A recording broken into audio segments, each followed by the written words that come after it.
Hello, everybody, and welcome back to OMB Reviews. I am the critic who is a cynic. Hope you're doing well, and today we're going to be talking about that Batman deleted Joker scene that has, of course, been released over the last several days. I gave my initial thoughts on the scene this past Saturday on the Chosen of Valhalla live stream, and if you want to check that out, it is available via podcast platform, but also if you go to my playlist, if you go to the live stream playlist, you'll find a link to it there. I do unlist my live streams for the main channel just because, of course, live streams have an impact on the overall algorithm. So I actually give my live reaction to the trailer as I'm watching it on that. But if you want to, again, see my live reaction, it's quite entertaining, I think, because I'm just like, oh my goodness, what the world's going on here. And apparently the people on stream with me thought it was fun too. But I do want to share my thoughts on it because I do think that I'm probably going to have a little bit of a different opinion on this scene compared to some of the other members of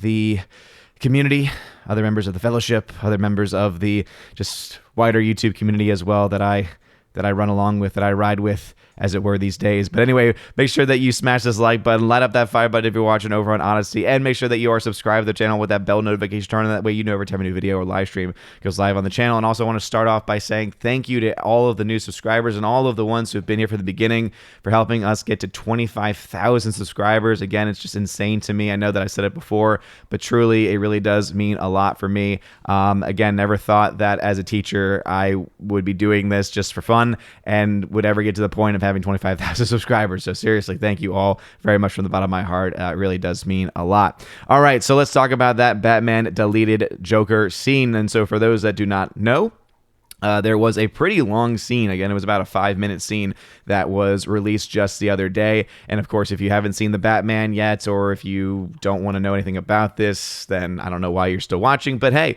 here you are, and hello. But one thing that I did note about this scene when I was first watching it was that I had a lot of mixed emotions about it because I was actually really enjoying what I was seeing. And I think that that's probably where I'm going to differ with a lot of the other members of the community, because I think a lot of people are going to be very critical of it and are going to talk about it from maybe a comic perspective, about it maybe not matching what the comics are supposed to be, or maybe even criticizing the performance from the actor, Barry Keoghan, or however it is that you pronounce his last name.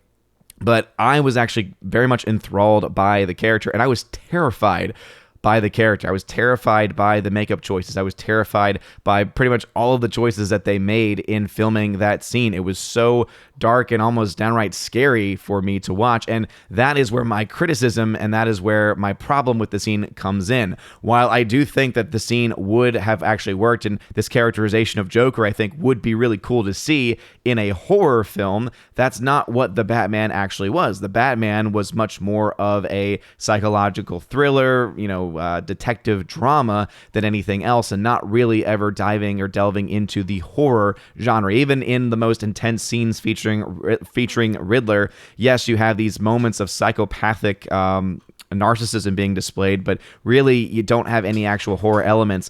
For me, I think this version of the Joker could work, but the only way that they could possibly make it work would be in a different film. So I can understand why they cut this scene from the movie, because it just doesn't fit. The tone of the scene, the tone of the character just does not fit within this universe. And I think that might be the reason why a lot of people are having issues with this characterization and why people are having issues with the scene overall, because they're like, wait a minute, I've seen the Batman and this just doesn't match. And that makes me just, again, have this inner desire to not want to like it because it's just so different. And again, I totally agree with that, because I don't think this does a good job of being able to remain consistent with the actual story and with the actual tone of the original film. And that, again, is why I think the actual scene was cut from the movie. I think that this is one of those examples that not every scene that is shot, especially even long-form scenes, necessarily need to be in the movie. There's a reason why there is an editing room. There is a reason why there is an editing process, because it's not just to try and craft the story and make sure the story flows from one scene to the other, but it's also to make sure that if there are scenes that just don't end up working, or just end up detracting or distracting, or have such tonal shifts that they really kind of mess mess up the entire world of the film and build in the world building the film. It's one of the jobs of the editor working with the director to be able to make those decisions. And I think that this was absolutely the correct decision to cut this scene. But the scene by itself, detached from the movie, I think actually works really, really well. I really enjoy it a lot because of the performance given by Barry and because of the choice of makeup, because again, he looks so decrepit. He looks like a walking corpse, and I just love that because it's a different take on the Joker that I've never seen before. Again, someone who's not a comics person, I've never seen him as this corpse-like, almost zombie-like character, and it's definitely much more of a horror film villain. I think that this could really work in a sequel. So I know that they're planning on making a trilogy of the Batman, and based on the fact that this film has made a lot of money, even though it may not reach the billion-dollar heights that I thought that the original, the original box office projections were indicating, I definitely think that this film is going to make more than enough to be able to continue to justify its existence. The HBO Max series that they're planning, the future sequels for the film as well, and I would love for the next film to be a horror film. Could you imagine? We've gotten our Batman detective film, right? And obviously there are issues within it. There's obviously a lot of issues with identity politics in it and other things like that. But could you imagine if especially they're able to refocus in the second film, kind of, maybe not make it as long, maybe have it be a little bit more of a tight, like closer to 2-hour film,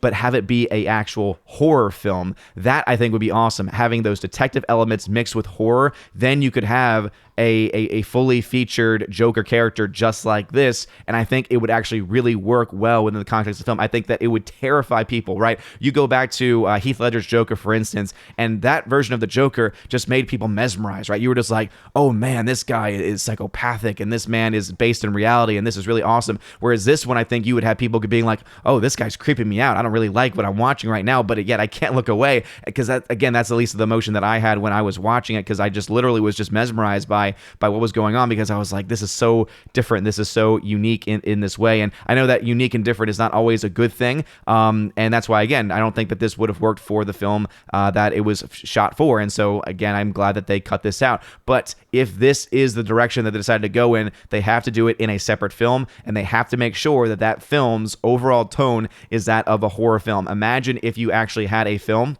where you had the Joker and Scarecrow, and you had horror versions of those characters in a film working together as villains. I think that could be really awesome. You add on top of that some of the serum from Scarecrow, and then you could really start to play around a lot with these really creepy images. You can make the Joker even more creepy in the first place, and of course do a lot of really creepy things with the character of Scarecrow as well. That is something actually I would be really excited to go see, and that's why I think I'm excited for this scene and why I like this scene a lot more than I don't, because even though it doesn't fit with this movie, it does, I think, fit within another film, and it's a film that I actually would really like to see. As you can see there from the description, though, it says, as Matt Reeves described, Batman visits Joker and shows him the criminal file on the Riddler to see if the clown, a la Calendar Man in The Long Halloween, can shed light on the pathology of Gotham's latest criminal genius. Fortunately for the Dark Knight, his limited patience, he reached the conclusion that the Bat and the Prince of Puzzles have a lot in common deep down, and that the hero recently thinks Riddler's victims deserve what they ultimately get. And so, again, it's interesting to see all of these things nonetheless. It says Keegan's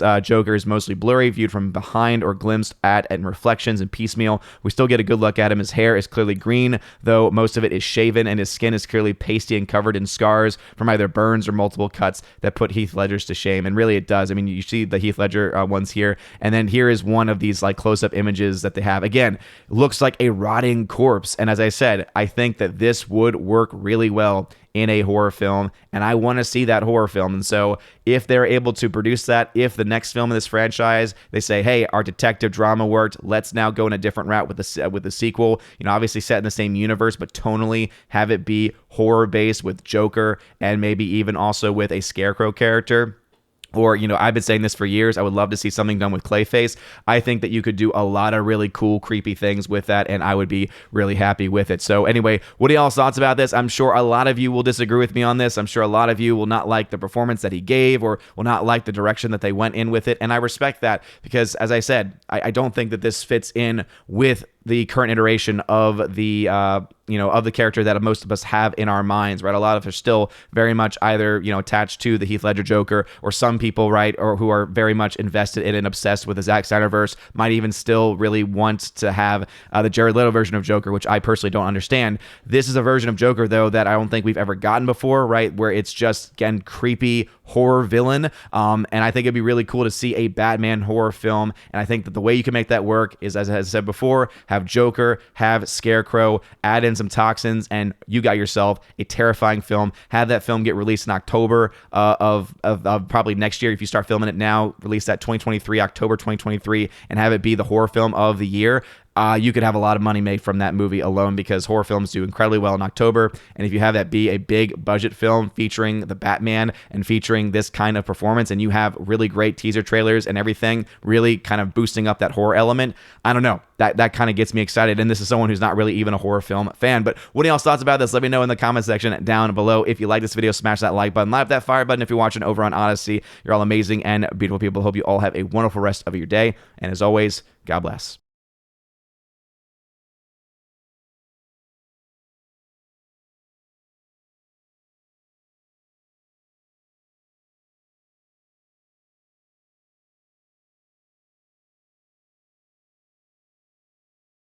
And now for a huge shout out to all of my March Patreon Subscribe Star and Locals members. Starting off first with my Patreon members, animation commentator Brandon, let's go Brandon, Brian P., Christopher Bowman, Father Christopher Miller, hail to you, Father, Father Damian Cook, Fuzz Aldrin, Garrett Searles, Hannibal Grimm, Harold Francis, Hymir Ari Hymason, Inflamed Wood, Jacob Juice, Jeff Toon, Joe Horn, Jonathan Carney, Gomer Kyle 79, Laura, the Modern Major General Story, Mike Jackson, Mad Mitch Dunaway, Mondo Spieler, Mr. Peabody, On to June, Orange Chat Reviews, Out of Step with Reality, Rosetta Allen, Stan Andrian, Miss Martin Muses, Theodore Bendon, Tina Bojan, and of course Tina B, the Empress of the Universe. Also a shout out to my Subscribe Star members, starting off with Trent Johnson, Matt 317, UAB Mad Dog, Mike Jackson, Storm Tracker, The R, Nosferatu Gatsu, Stan 4, John B,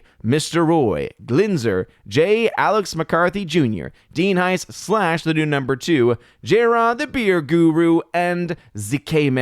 And a final shout out to my Locals members, Kara Tharp, UAB Mad Dog, Mike Jackson, and Robert Barnes. And lastly, a huge shout out to my newest Locals member, Brett D90. Thanks, man. Thank you all so very much for being supporters, monthly supporters of the channel. And if you want your name shouted out at the end of every single live stream and every single video, please check out the pinned, the very top link in the video description. It is noted as the Willow link there. It'll bring you to basically a link tree of all the different places that you can support on Patreon, Subscribe Star, or on Locals. And also there are other tiers that you can get access to as well, including an Army of Asgard level where you get not only the shout out, but you also get access to a giveaways channel that I have on my Discord, where you get offers of giveaways, or rather you get access to giveaways of 4K titles, Blu-rays, digital codes, all kinds of stuff, steelbooks. It's just, I'm giving away stuff all the time over there, and it's a lot of fun as well. So go check that out if you're interested. There's also the Keeper of the Bifrost level, which is the higher level up than that, and you get everything from the previous tiers. Plus, you get access to a once or twice a month podcast that I do with John the Flickpick Flickinger, where you get to ask us Q&A, right? You get to ask us questions, any question that you like, movie or non-movie related. We will answer them once, maybe twice a month. We're trying to work on a second opportunity for us to have a show, but right now it's at least once a month. So again, you get access with that with the Keep of the Bifrost level. And then there is the Chosen of Valhalla level, the very premium level, where you get access to all of those things. Plus, you get to be featured on the channel once a month with me and the other Chosen members, where we talk about movies and stuff. Anything really that the Chosen want to talk about. And it's always a very fun discussion. We usually have about 3.5 hour discussion. So again, that's what you get access to at the Chosen of Valhalla level. Also, you get a free t-shirt during your first month. All you need to do is just let me know what t-shirt you want from the store, and also their size, location, etc. And I send those out anywhere in the world. Anyway, you guys are all amazing and beautiful people. Thank you all so very much again for your love and for your support. Have a wonderful rest of your day. And as always, God bless.